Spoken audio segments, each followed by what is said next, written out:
Amigas, amigos, me da mucho gusto el poder conversar con ustedes después de tanto tiempo de no comunicarnos. La verdad me da mucho gusto, mucha felicidad el poder platicar con ustedes. Como saben, entregué la banda presidencial a nuestra compañera, amiga, extraordinaria presidenta Claudia Sheinbaum el 1 de octubre del año pasado. Hace un año y ya cerca de 2 meses.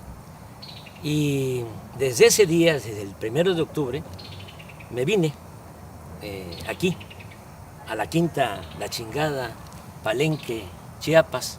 Esta casa que me heredaron mis padres.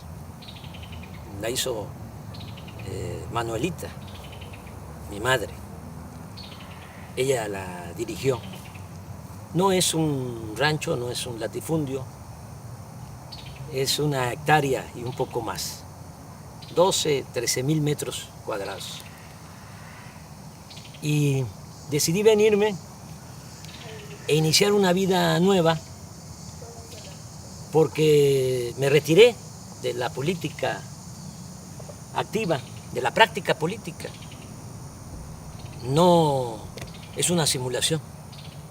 Estoy jubilado.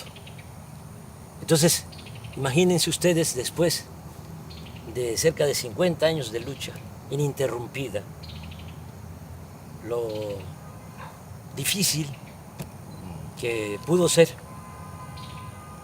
el decir, se acabó, cortar de tajo toda mi actividad pública, política, casi 50 años, porque empecé en 1975, 76 trabajando con los indígenas chontales en Nacajuca.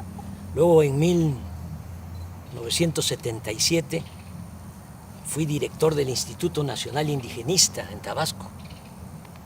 Ahí aprendí a trabajar para la gente humilde, para la gente pobre.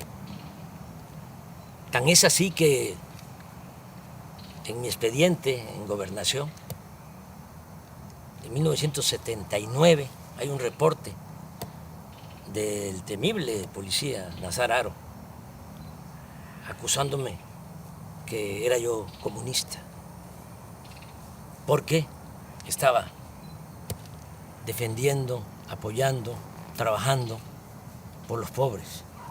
Así comencé y así terminé, porque concluí mi mandato como presidente y logré, junto con millones de mexicanos, ustedes y muchos, algunos ya se nos adelantaron, pero logramos el inicio de una transformación. Llevamos a la práctica el ideal de que por el bien de todos, primero los pobres. ¿Cómo no voy a estar contento? ¿Cómo no voy a estar feliz? Yo siempre he sostenido que la felicidad se obtiene cuando uno trabaja, lucha, procura la felicidad del prójimo. Entonces es cuando ya tenemos bienestar espiritual, bienestar del alma, felicidad. En el gobierno que dirigí, en 6 años, a pesar de la pandemia, con todos los daños, con toda la tristeza que nos dejó esa pandemia de COVID, 2 años muy difíciles, por el dolor y también porque se nos cayó la economía. Bueno, a pesar de eso, en el tiempo que estuve en la presidencia, salieron de la pobreza 13,400,000 mexicanos. Lo voy a repetir, 13,400,000 mexicanos. Nunca se había hecho eso, nunca, en un sexenio. Es un gran orgullo. Cuando llegué a la presidencia, el 42% de los mexicanos estaban en la pobreza, 42% de toda la población. Cuando dejé la presidencia, ya había bajado, la pobreza se había reducido al 29%. Y hay otros datos. También se redujo la desigualdad, porque México era país de unos cuantos, de los de arriba, de los oligarcas, los que se habían quedado con todos los bienes de la nación, con los bienes del pueblo, con la llamada política neoliberal o neoporfirista, porque lo que aplicaron fue lo que ya había puesto en práctica Porfirio Díaz: entregar los ferrocarriles, entregar el petróleo, entregar las minas, entregar las tierras a extranjeros y a grandes latifundistas vinculados a la cúpula del poder. Pues eso es el llamado neoliberalismo. Entonces, se dedicaron básicamente a saquear y se produjo pues una monstruosa desigualdad. En la época de Salinas, cuando hay más multimillonarios en México, ocupamos el 4.º lugar en multimillonarios en el mundo, en el sexenio de Salinas. 4.º lugar. Primero Estados Unidos, luego Alemania, luego Japón y luego México. Pero millones de pobres. Una injusta, monstruosa, reprobable desigualdad. Bueno, todavía con Calderón, para que tengan una idea, el sector de arriba, de los más ricos, dicen los técnicos, el decil de los que tienen más ingresos. Un rico tenía en la época de Calderón 35 veces más que un pobre del decil, del sector de abajo. 35 veces más. Cuando dejé el gobierno, ya se había reducido la desigualdad a 16%. El rico tenía solo 16% más que el pobre en nuestro país. Y hay otros datos. En el tiempo que fui presidente, los ricos que no les fue mal obtuvieron ingresos a pesar de la pandemia, obtuvieron ingresos del 4%, es decir, incrementaron sus ingresos en 4%, los ricos. Las clases medias en 20%, pero los pobres 35% incrementaron sus ingresos. Le estoy hablando de cifras de datos oficiales que ustedes pueden constatar. Son datos, son cifras del INEGI y del Banco Mundial. Bueno, por eso estoy pues muy feliz. Imagínense cerrar un ciclo así, logrando ese ideal que se convirtió en realidad. Por eso decidí ya retirarme, no sentirme insustituible, porque ese es el otro problema, actuar como cacique, caudillo, jefe máximo, poder tras el trono. No.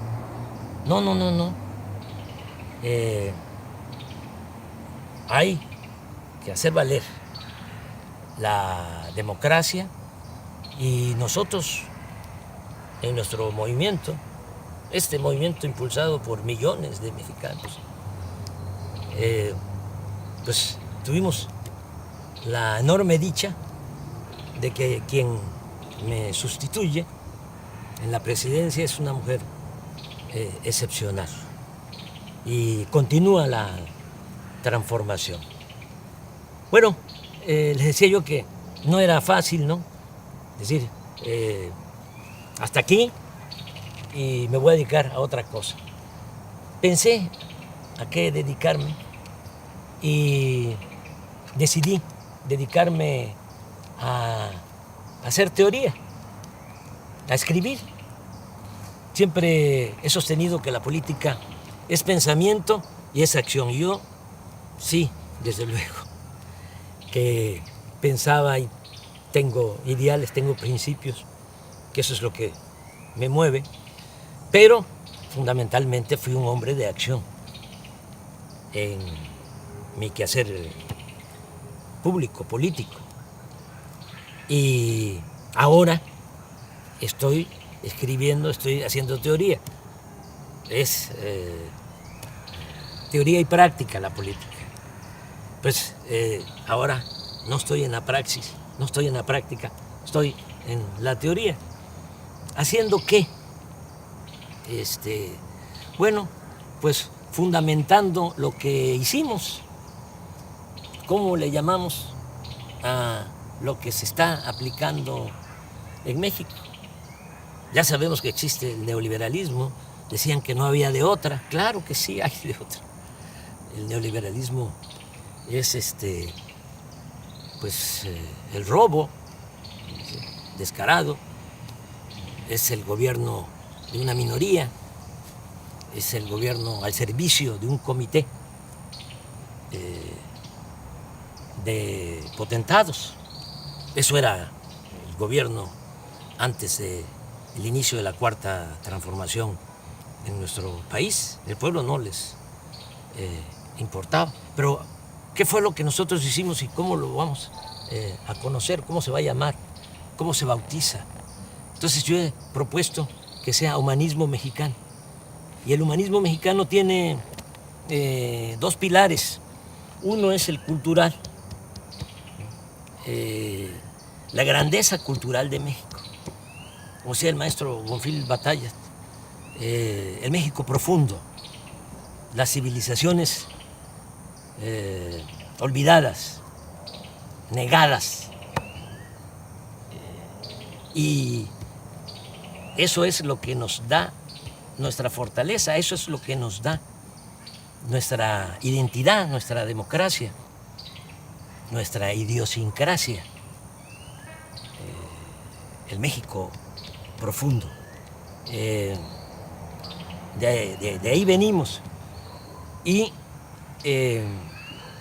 quise trabajar sobre la historia cultural de México, porque la historia que nos han contado desde hace siglos es una historia falsa, simulada. Y el otro pilar del humanismo mexicano, pues es la fecunda historia política. Ese es el siguiente trabajo. Ya les presento el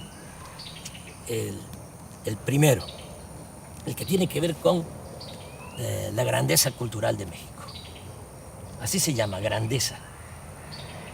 El que viene para el año próximo se va a llamar gloria, porque es grandeza y gloria.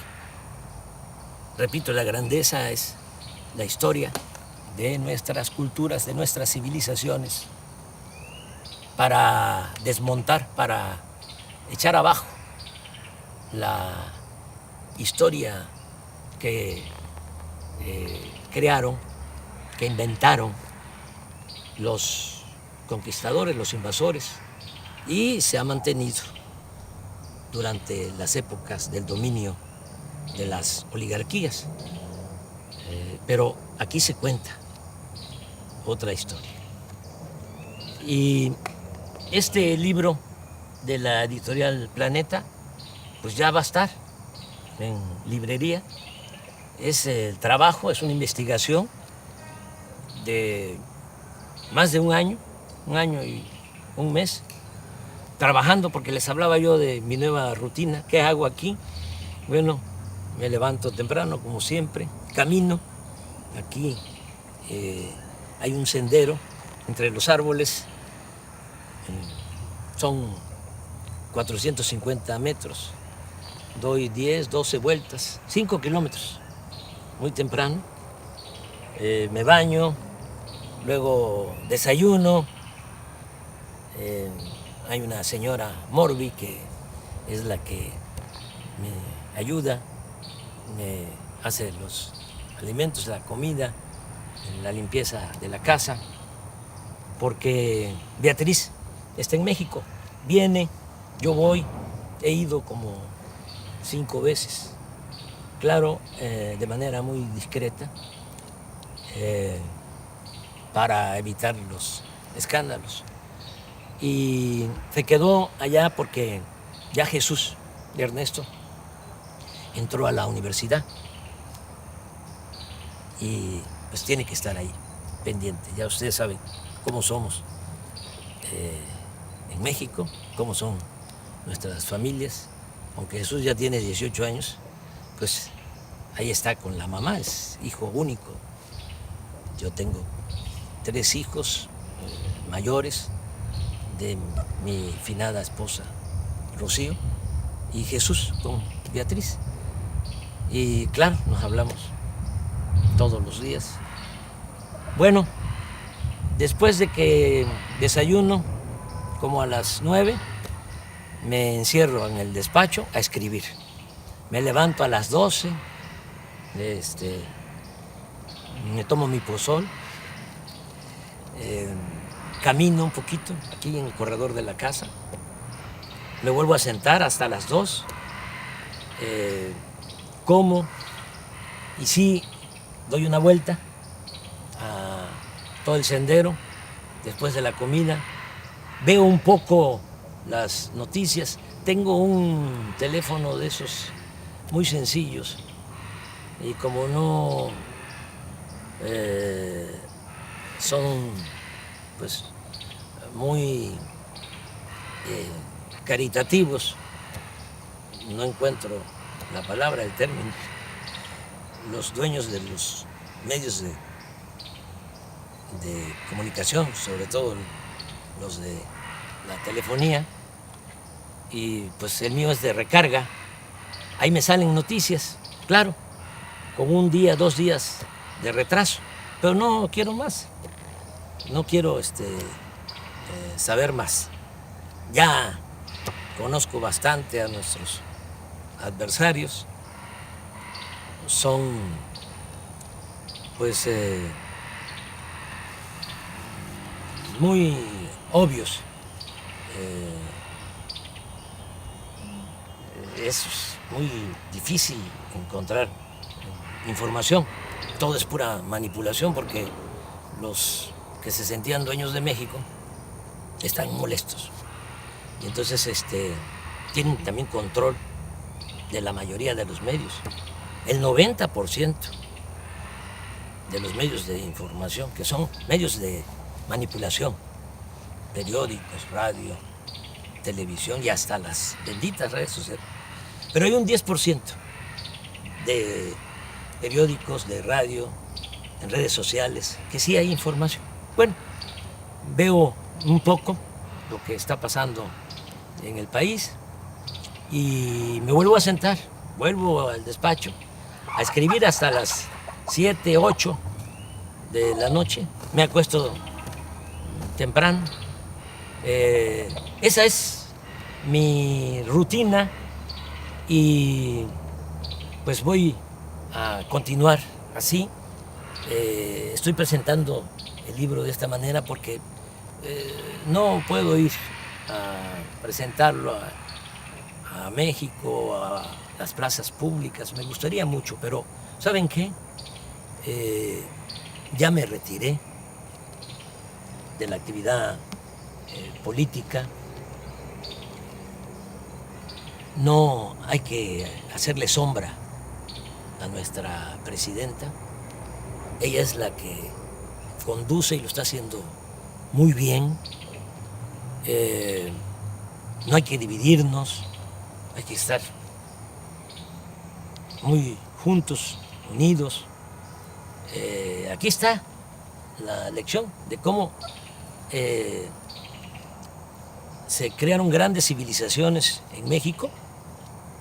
Esta civilización, la gran cultura olmeca, cultura madre, que floreció 1000 años antes de Cristo y nos dejó la invención del calendario, del cero, de la escritura, y estas piezas, cabezas colosales, de basalto, imagínense la organización que tenían, la organización social, política, que estas piezas son de 25 toneladas aproximadamente, basalto. Y el basalto lo trasladaban desde la Sierra de los Tuxtla, en Veracruz.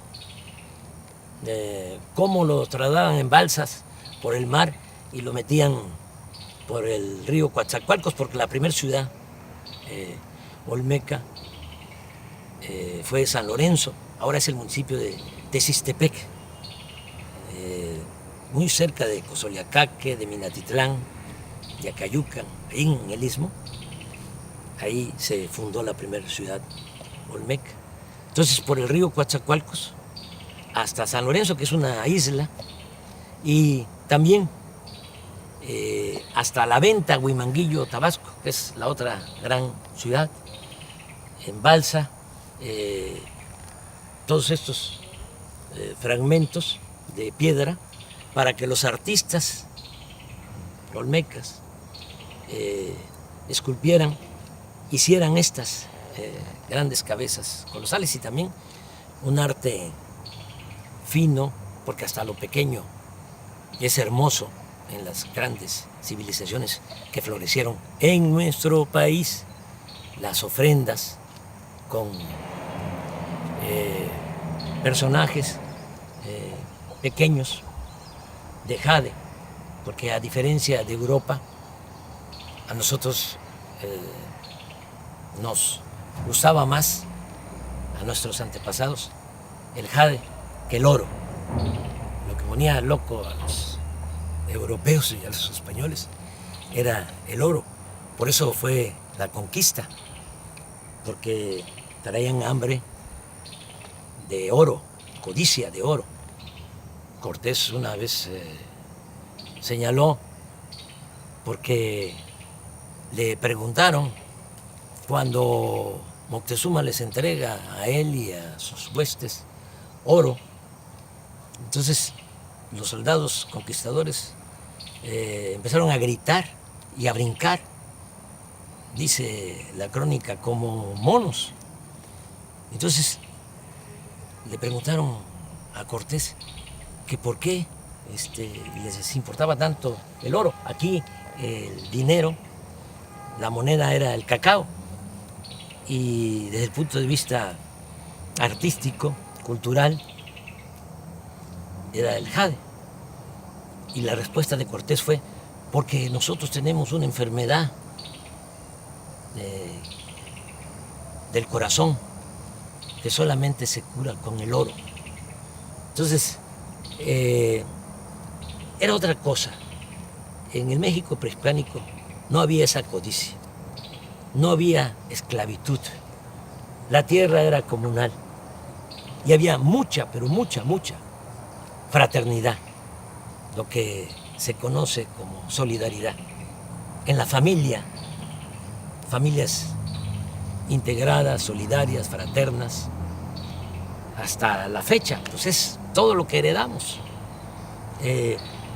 Esto es lo que hicieron los olmecas, pero aquí viene también lo que hicieron los mayas, que mejoraron lo que habían iniciado los olmecas en la ciencia, en el arte, en la cultura. Van ustedes a Palenque y van a encontrar el Templo de las Inscripciones, que se hizo para sepultar a Pacal, el principal de Palenque. Como ya se pueden descifrar los jeroglíficos, ya se sabe que ese personaje se llamaba Pacal, pero imagínense, hacerle un gran monumento, una pirámide. Primero la tumba, con una lápida bellísima, y después de la tumba, el templo de las inscripciones, monumental. Vean eso y vean también en Palenque cómo desviaron un arroyo para meter agua, un acueducto embovedado por en medio de la ciudad. Y volteen a ver el palacio de la zona arqueológica y van a ver cómo están los techos, las bóvedas, con arco falso, porque no había fierro para hacer las estructuras, las cimbras, sino era la matemática, las piedras que iban uniéndose poco a poco, en equilibrio, hasta que se cerraban. Esa era la arquitectura. Estamos hablando de lo mejor del mundo en esa época. Los mayas en el periodo clásico logran toda esa civilización, logran toda esa creación del siglo IV al siglo IX. Si van aquí cerca, a 100 kilómetros, está Bonampak. Aquí está en el libro, quise poner un fragmento.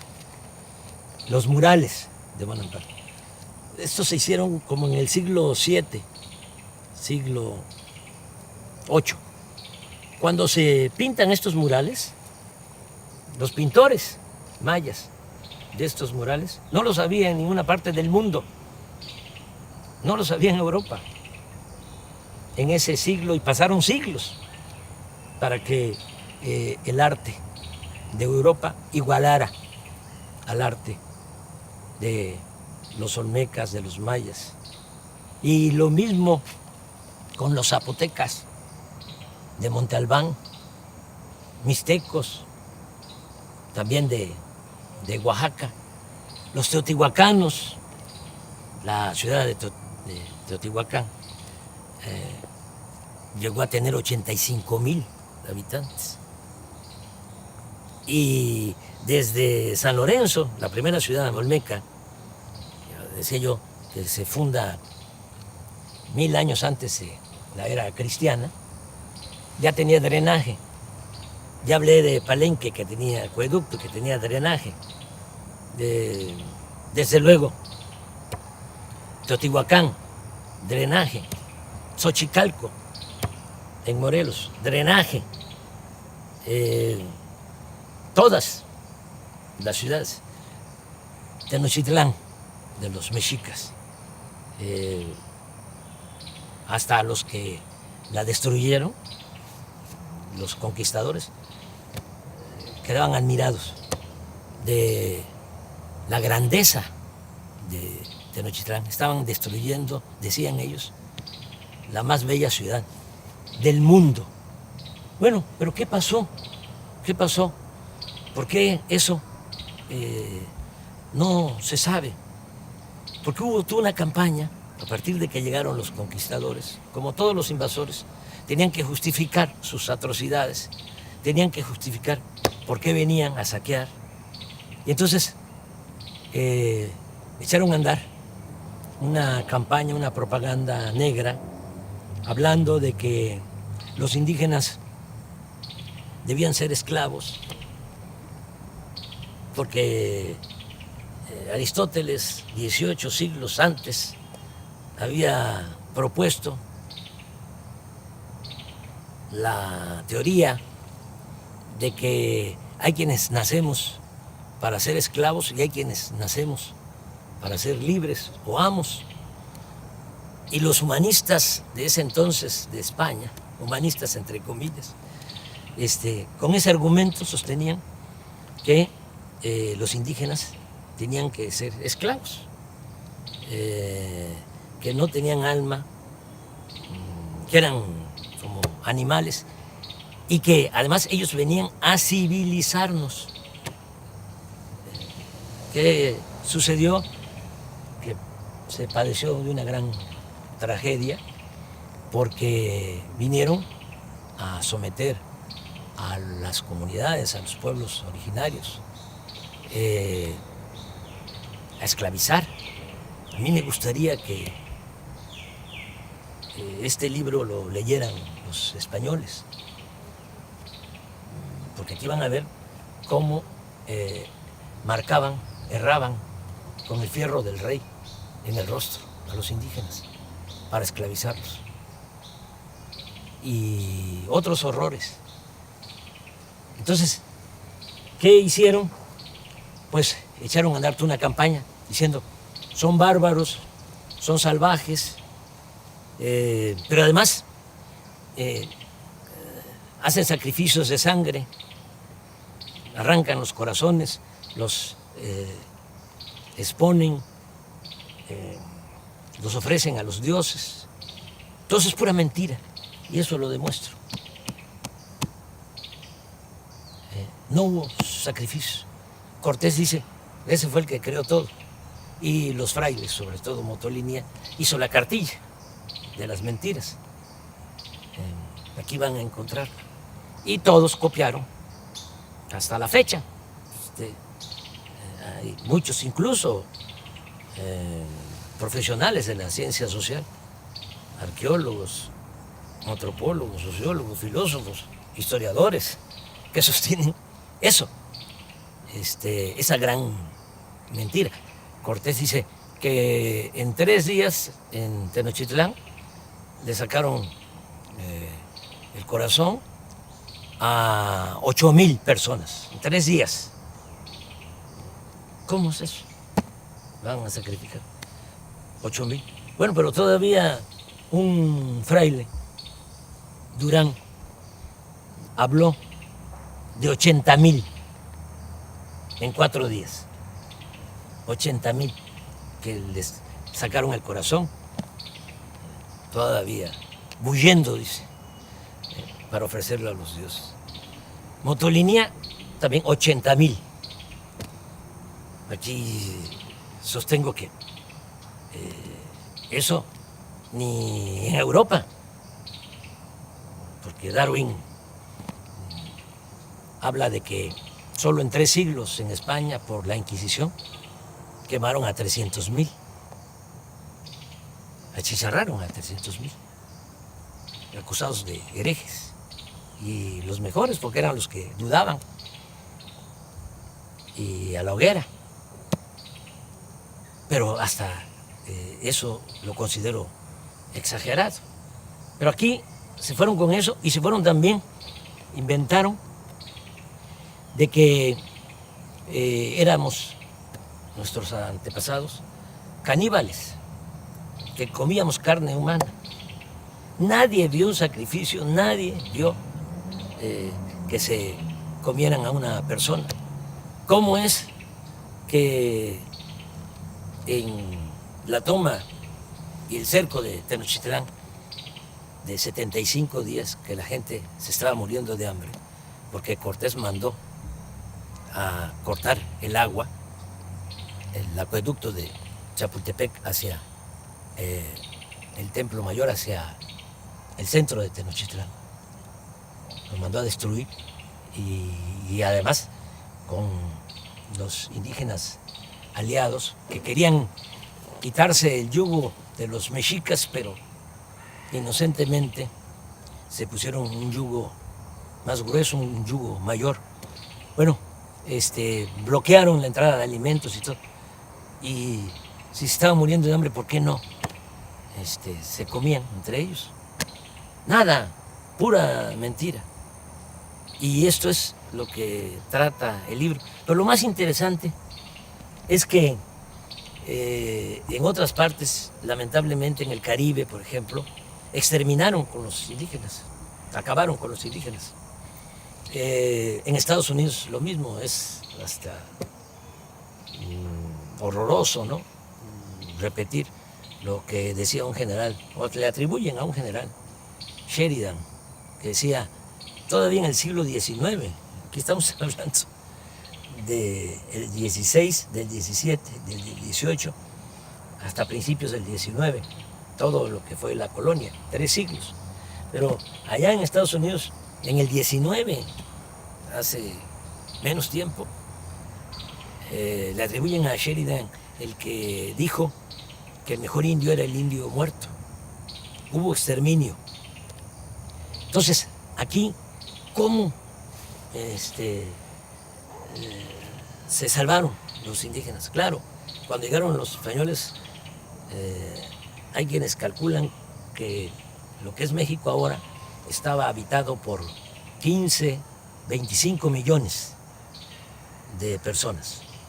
15 o 25 millones de personas. Terminando el siglo XVI, 75 años después de la toma de Tenochtitlán, la población de México era ya de 2 millones, porque nos trajeron también la viruela y se diezmó la población. Se redujo la población a un 10%. Una gran crisis demográfica. Y encima de eso, la explotación, la esclavitud. Entonces, ¿por qué se salvan los indígenas mexicanos? Porque muchos, incluso los mismos frailes, que vinieron a la conquista espiritual, decían que iba a desaparecer la cultura o las culturas indígenas, que iban a desaparecer. Nadie creía que iban a sobrevivir los indígenas. Bueno, pues resistieron. ¿Cómo resistieron? Porque por el amor a la libertad, por el amor a la libertad, se fueron a los montes, a las montañas, a la sierra, a las islas, a los pantanos, a las zonas de refugio, y se llevaron a cuesta sus costumbres, sus tradiciones. Los nayaritas, los coras, por ejemplo, que eran dueños de todo el valle, de la parte de la costa, se subieron a la sierra. Allá están, coras, huicholes, pero hasta allá los perseguían para esclavizarlos, pero resistieron, y gracias a eso es que nos dejaron este legado cultural, nuestra identidad como mexicanos, que es lo que nos ha protegido siempre. Nos caemos y nos levantamos. Una gran reserva de valores culturales, morales, espirituales.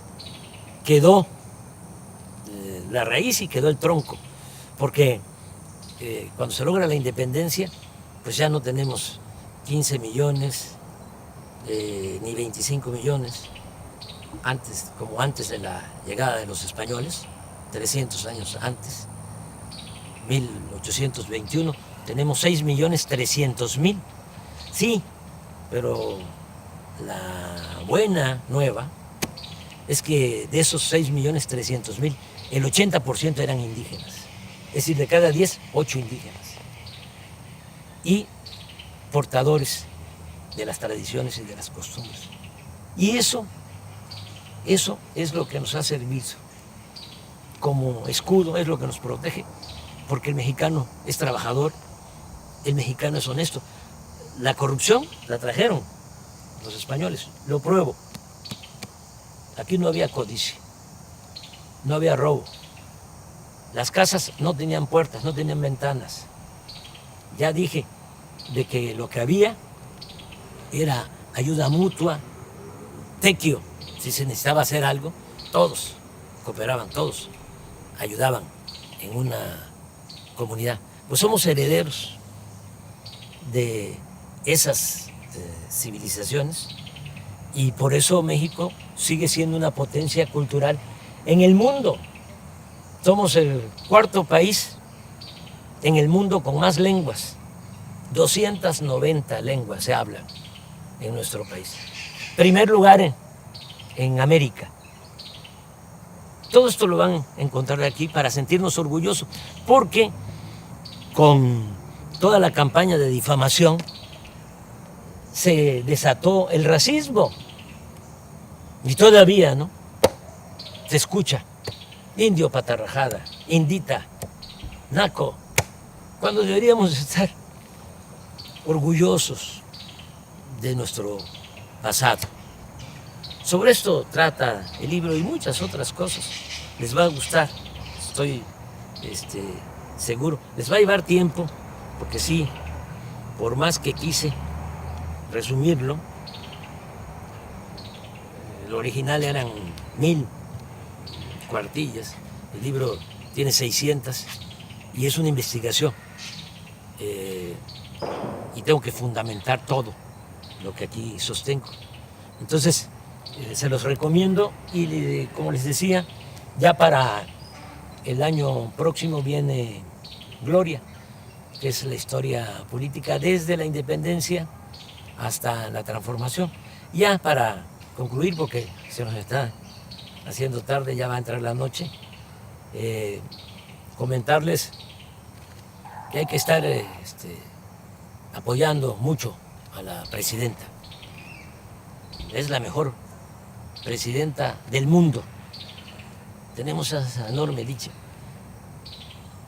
Vean cómo son los presidentes, los jefes de Estado en otros países y comparen. Además, fiel al pueblo, fiel a los principios de la transformación, sosteniendo que solo el pueblo puede salvar al pueblo. Solo el pueblo puede salvar al pueblo. ¿O no es cierto? Van a salvar al pueblo los de arriba, los ambiciosos, los que están enfermos de poder y de dinero sobre todo. No, es el pueblo el que salva al pueblo. Y con el pueblo todo y sin el pueblo nada. El pueblo es el que manda en la democracia. Y por el bien de todos, hasta de los ricos, por el bien de todos, primero los pobres. Si no se atiende a la gente humilde, a la gente pobre, no se logra la paz. La paz es fruto de la justicia. Y nosotros tenemos paz y hay estabilidad política. Nada más que como puede más el sectarismo, el dogmatismo, el fanatismo de nuestros adversarios, puede más que el sentido común, no internalizan nada, ¿no?, de lo que se ha hecho y se va a seguir haciendo. Y hay que apoyar mucho a la presidenta, porque todavía es temporada de sopilotes. Y hay buitres, y hay halcones. Aquí no, aquí hay pajaritos, mire. Y al rato vienen las guacamayas, y vienen tropas de monos, de zaraguatos. Esta es mi vida, pero regresando, apoyar mucho a la presidenta. Yo no voy a recorrer el país, les comentaba, para presentar el libro, porque voy a seguir retirado, jubilado. Solo saldría a la calle por 3 razones. Una, si atentaran contra la democracia, como lo hacían antes, que sean los grandes fraudes, ¿no?, los potentados, los oligarcas, con los corruptos, para que el gobierno estuviese a su servicio. Y eso ya no se puede permitir, de ninguna manera, porque para el pobre tiene un significado distinto la democracia. Para el pobre la democracia es la sobrevivencia, es poder mantener a la familia, tener ingresos para garantizar la salud, el estudio de los hijos. Para el que tiene recursos puede ser un deber cívico y no pasa nada. Por eso hay quienes votan por los candidatos o candidatas más guapas o más guapos. Pero para el pobre es su sobrevivencia. Les estoy diciendo que es la mejor presidenta del mundo, Claudia Sheinbaum, y un conservador, seguramente ahorita si ve esto que estoy diciendo, escucha esto que estoy expresando, diría no. El mejor presidente del mundo es el de la mano dura, una mezcla de Franco con Pinochet, con Díaz Ordaz, con Salinas, que convierta al país en una cárcel. Ese es el que necesitamos.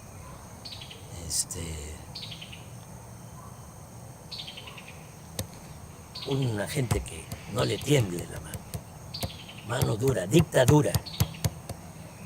O otro presidente, acabo de escuchar, leer a un texto de un presidente, una declaración, diciendo, hace como un mes antes de una elección que hubo en el sur de nuestra América, de que él no iba a darle ningún apoyo a los discapacitados, porque ese era un problema de los discapacitados, eran libres y ellos tenían que resolver su problema. Así son los conservadores, así piensan.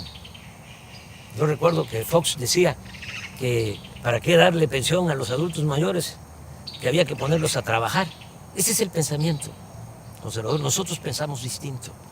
Nosotros pensamos que el Estado tiene una responsabilidad social. El gobierno no puede incumplir con su responsabilidad social. El gobierno tiene como objetivo garantizar el bienestar y la felicidad del pueblo. Ese es el objetivo principal del gobierno, no estar al servicio de una minoría rapaz. Entonces hay que apoyar mucho a la presidenta, nuestra presidenta. Les decía, yo saldría para defender la democracia, saldría también para defenderla a ella. Si hay intentos de golpe de Estado, si la acosan, salgo.